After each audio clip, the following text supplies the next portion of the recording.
Olá, pessoal. Eu sou o Lucas e estou aqui com outra elegante Rafaela. Nós vamos dar início ao nosso próximo episódio do LajeCast, nosso segundo episódio, falando agora sobre o transplante e a doação de órgãos. Nós estamos aqui com o Dr. Canedo, que é especialista em cirurgia hepatobiliopancreática pela Universidade de Paris, coordenador do Serviço de Cirurgia Geral do Hospital Geral Roberto Santos e presidente do capítulo Bahia do Colégio Brasileiro de Cirurgia Digestiva. E contextualizando vocês um pouco o porquê desse tema que a gente está dando espaço para o nosso podcast, é justamente pelo Dia Nacional, né, o 27/9, que é comemorado o Dia de São Cosme e Damião e também o Dia do Transplante de Órgãos. E o porquê dessa data comemorativa ser transplante de órgãos e São Cosme e Damião? Justamente porque eles eram médicos e foram os primeiros transplantadores que se tem registro. Eles amputaram a perna e transplantaram outra, e, portanto, o mês foi escolhido para comemorar o transplante de órgãos, sendo o Setembro Verde. E, além disso, no nosso país, nós temos o maior programa público de transplante de órgãos, tecidos e células do mundo, o que é garantido a toda a população por meio do Serviço Universal de Saúde, o SUS, e responsável pelo financiamento de cerca de 88% dos transplantes no país. E agora, passando a palavra para o Dr. Canedo, a gente gostaria de perguntar como é para o senhor fazer parte de um programa tão fundamental e que tem um impacto assim imenso na nossa população. Boa noite, Lucas. Boa noite, Rafaela. Boa noite a todos aí do blog. É um prazer esse convite de uma liga tão atuante e que já não é a primeira vez que a gente participa. É sempre muito prazeroso, é sempre muito construtivo, né, essa nossa relação. Então, agradeço a todos por essa oportunidade, a oportunidade de falar do transplante, né? Como você já bem colocou, Lucas, é extremamente importante, né? Hoje é uma terapia, o transplante é uma terapia já bem sedimentada, enquanto tratamento ideal para uma série de situações, né? Uma série de doenças. Eu, especificamente, eu trabalho com transplante hepático, né? Mas lembrar que são muitos os tipos de transplantes: transplante renal, transplante do coração, transplante de córnea, transplante de pele, transplante de osso, né? Tem transplante de pâncreas, eu acho que eu já falei.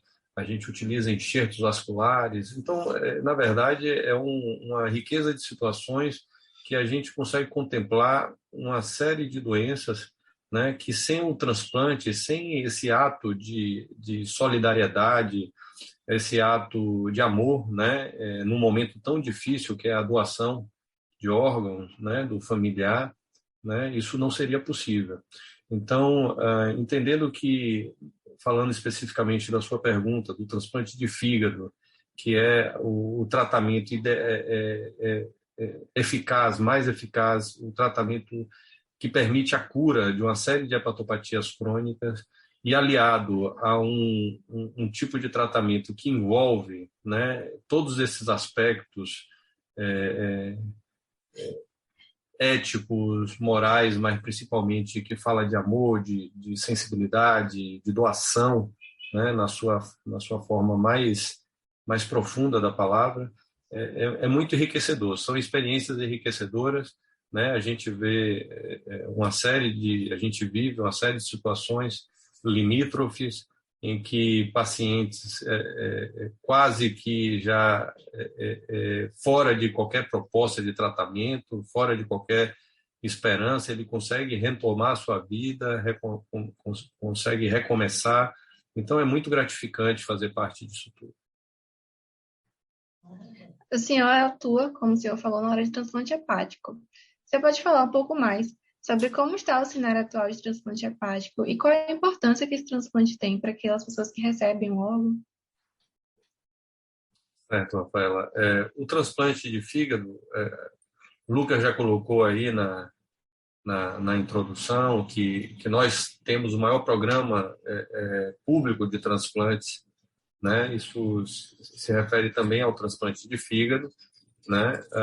Então, nós temos um programa grande. Agora, nós somos um país grande, né? Na verdade, até não muito tempo atrás, nós éramos o terceiro maior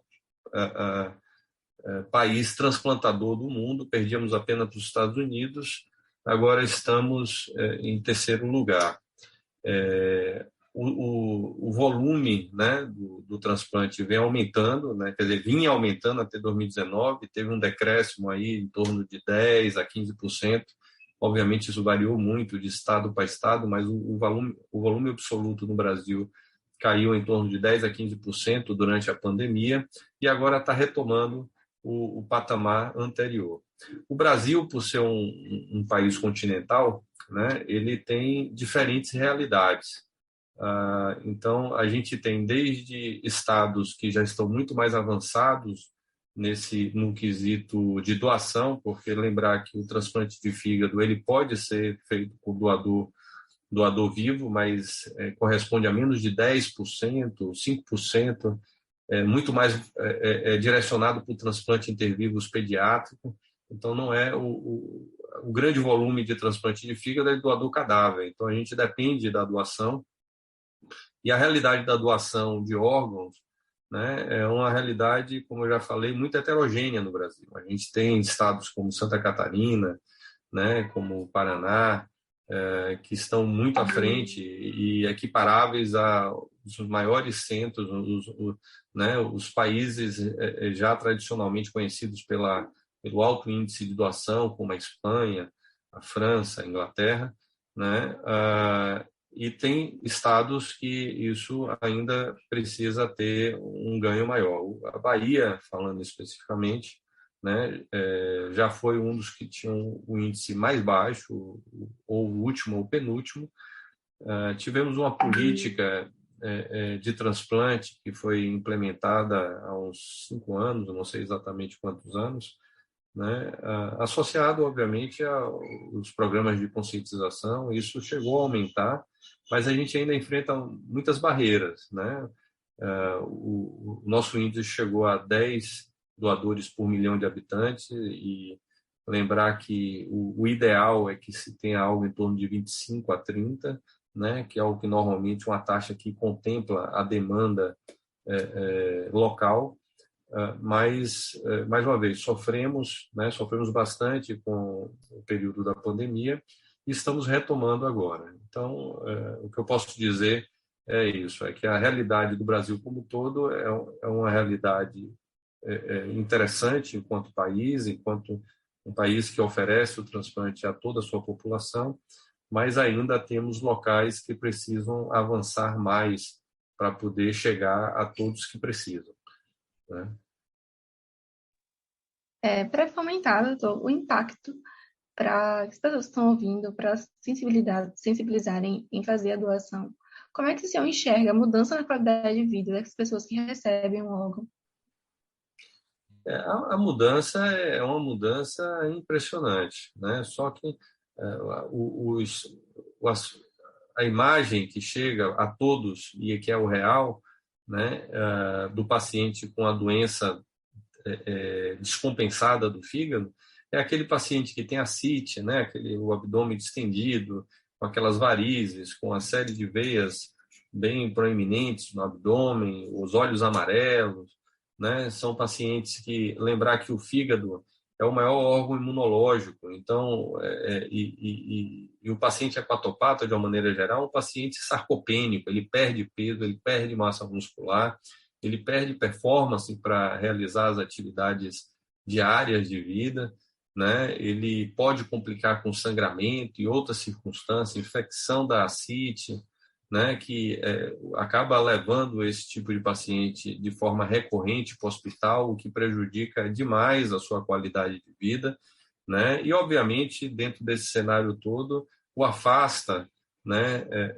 do ambiente de trabalho, muitas vezes estão afastados do trabalho, perdem a sua dignidade, perdem sua motivação. Então, é uma situação clínica e social muito complexa do paciente hepatopata. E uma vez transplantado, né, depois de um período de recuperação, depois de 2, 3 meses, é impressionante. Parece que a outra pessoa volta a ser uma pessoa normal, volta a ganhar massa muscular, a ascite desaparece, o olho fica claro, ele volta a ter ânimo, volta a ter disposição, né? E volta a ter uma vida plena, né? Então, realmente é uma mudança que só quem vive no dia a dia, né, é capaz de realmente visualizar, né? Mas é importante esse tipo de questionamento e esse tipo de discussão, Rafaela, porque tem que estar na mente de todos, né? O que é que a gente pode fazer com um ato de amor, né? Que é a doação, né? Lembrando que o doador, né, é uma pessoa, né, que faleceu, né? Ele é uma pessoa falecida, né? Quer dizer, já reconhecidamente morta, né? Só que com ainda batimentos cardíacos e com órgãos e tecidos que podem ser utilizados. Então, acaba sendo uma atitude que demonstra um amor ao outro, mas isso vem para essa própria pessoa, né? No caso, o familiar que está doando, né? E aqueles que doaram em vida, né? Que expuseram isso para a família, isso retorna em forma de uma sensação, um conforto, né? Digamos, nesse plano aqui terrestre para os familiares, e eu acredito na espiritualidade, lá onde quer que ele, no céu, no plano superior, aquele que doou, certamente ele de alguma maneira ele continua vivendo nos corações, nos fígados, nos rins dos outros, e isso é o que nos diferencia, isso é o que nos torna humanos, né? Então, eu acho que essa mudança não é só do paciente, é uma mudança enquanto sociedade, né? É uma mudança, é uma corrente de amor, e isso faz bem não só ao paciente, como está falando, mas a todos que o circundam, né? Perfeito, doutor. E percebemos então que trata-se de um ato de caridade, como sociedade, de amor ao próximo, solidariedade. E como o senhor bem pontuou, nós tivemos um momento difícil para toda a esfera do transplante no Brasil pela pandemia, que a gente está recuperando os números nesse momento mais atual. E dessa maneira, eu gostaria de saber de você, do senhor, como que nós podemos estar além, né, do nosso podcast, como sociedade, potencializando essa divulgação, esses números, e uma mensagem final nesses últimos minutos que nos restam, de conscientização, um pouquinho mais do que você já falou, que inclusive já foi muito. O que a gente pode fazer, acho que é isso, enquanto sociedade, é conversarmos, discutirmos, falarmos sobre doação, falarmos sobre o que é que a gente deseja para o futuro, né? Transformar palavras em atitudes, né? Todos nós, em algum momento, vamos passar por esse tipo de situação, né? Então, isso enquanto sociedade. Sem dúvida nenhuma, a gente precisa de uma política, a gente precisa da ação do Estado, né? O Estado é muito importante, né? Como você colocou, praticamente 90% dos transplantes são financiados pelo SUS, né? E os doadores, em grande parte, vêm de hospitais públicos. Então, a gente precisa de política, uma política de conscientização, uma política de reconhecimento dos profissionais que se dedicam a essa área, a estruturação, né, de hospitais para alta complexidade, né, sem esquecer, obviamente, de melhorar o sistema de saúde como um todo, né, porque a gente tem que entender que o processo de quem chega àquele momento final em que, infelizmente, não tivemos mais nada a oferecer e foi declarado o óbito através de exame clínico, exame complementar, quer dizer, foi constatado que o paciente, infelizmente, morreu, né? Tem que ter também a família o conforto de perceber que tudo foi feito para evitar esse momento, né? Então, perceba que o transplante ele acaba refletindo o sistema de saúde como um todo, né? Então, você precisa que todos sejam bem cuidados para que tenha essa segurança do familiar e esse conforto de saber que, infelizmente, apesar de, infelizmente, ter perdido um ente querido, tudo foi feito para que ele fosse salvo, né? Então, precisa do Estado atuante, precisa da comunidade médica, através do aprendizado. É incrível que ainda tem muitos colegas que não estão muito familiarizados com o conceito de morte encefálica e como se diagnostica, né? Então, as faculdades, né? Isso tem sido incluído nos currículos, né? Os conhecimentos básicos sobre transplantes, né? Então, a sociedade médica, as faculdades e, como eu já falei anteriormente, a sociedade como um todo, né? Porque é um processo que envolve a todos. Então, o que a gente pode fazer é essa corrente, né? Em que todos precisam fazer a sua parte, certo? E a mensagem é essa: a gente precisa estar unidos, né? Eu acho que o transplante representa essa união, representa esse aspecto importante, né, que é cuidar do próximo, né? Nós médicos, tá dentro do nosso juramento essa né, essa a atitude, esse nosso objetivo, né? E mais do que em qualquer outra situação, o transplante de fígado nos coloca, né, inseridos dentro desse sistema, dentro de uma sociedade que temos a responsabilidade de passarmos a informação, de reforçarmos, de tirarmos as dúvidas. Parabenizando mais uma vez a Liga de Gastroenterologia e Hepatologia da Bahia pela iniciativa, pelo tema escolhido, pelo momento oportuno, né? Não só do mês de Setembro Verde, não só um dia após o Dia Nacional da Doação de Órgãos, mas também nesse momento de retomada, né? A gente precisa retomar, né? E ter em mente o que a gente pode avançar. A gente pode avançar muito, nós temos condições, nós temos hoje na Bahia não só profissionais, mas estrutura hospitalar, né? Tem pessoas envolvidas, muito competentes e desejosas, né, dessa evolução. Então, a gente precisa fazer a nossa parte, cada um fazer a parte, que eu acho que temos um futuro auspicioso pela frente. Torcer por esse avanço. E com isso nós finalizamos, né, o nosso segundo capítulo, nosso segundo episódio, um tema super importante. E conforme a população vá se familiarizando mais com esse tema, se tornando mais consciente, certamente a gente vai progredir nesse quesito da doação, dos transplantes, levar mais saúde, recuperar qualidade de vida de diversos pacientes que estão em necessidade. E é isso, agradecer ao professor Canedo, a Rafa, que esteve aqui Muito comigo obrigada. também. Obrigado a vocês, é um prazer participar aqui com vocês. E foi isso, pessoal. Um grande abraço e até o nosso próximo episódio. Aproveitando ainda esse momento, esse tema, se você se sentiu sensibilizado por esse podcast e quer ser um doador de órgãos, basta você procurar a sua família e conversar e explicar sobre o que você ouviu aqui no nosso podcast a respeito da doação de órgãos.